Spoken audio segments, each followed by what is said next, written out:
চট্টগ্রাম ১৫ আসনের সাবেক সংসদ সদস্য আবু রেজা মোহাম্মদ নেজামুদ্দিন নদভীকে আরও ৫ মামলায় গ্রেপ্তার দেখানোর আদেশ দিয়েছেন আদালত। রবিবার পুলিশের আবেদনের পরিপ্রেক্ষিতে Chattogram senior judicial magistrate Muminunnisa Khanam এ আদেশ দেন। এদিন সকালে চট্টগ্রাম জেলা কারাগার থেকে কড়া নিরাপত্তায় তাকে আদালতে নিয়ে আসা হয়। এদিন লোহাগাড়া থানার ৩ মামলা এবং সাতকানিয়া থানার ২ মামলায় সাবেক এ সংসদ সদস্যকে গ্রেপ্তার দেখানোর আবেদন করে পুলিশ।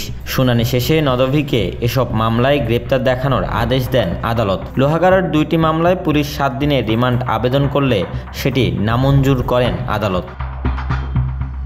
সাতকানিয়া ও লোহাগাড়ার এমপি আল্লামা ফজলুল্লাহ ফাউন্ডেশনের চেয়ারম্যান ও আন্তর্জাতিক ইসলামী বিশ্ববিদ্যালয় চট্টগ্রামের অধ্যাপক ছিলেন। গত ১৫ ডিসেম্বর রাতে ঢাকার উত্তর এলাকা থেকে তাকে আটক করে ঢাকা মহানগর গোয়েন্দা পুলিশ। সেখানে ঢাকার একটি মামলায় তাকে গ্রেপ্তার দেখানো হয়। ২০১৪ সালের ১০ম ও ২০১৮ সালের একাদশ জাতীয় সংসদ নির্বাচনে আওয়ামী লীগের প্রার্থী হিসেবে সংসদ সদস্য নির্বাচিত হন নদভী। চলতি বছর দ্বাদশ জাতীয় সংসদ নির্বাচনে স্বতন্ত্র প্রার্থী এম.এ মোতালেবের কাছে পরাজিত হন তিনি।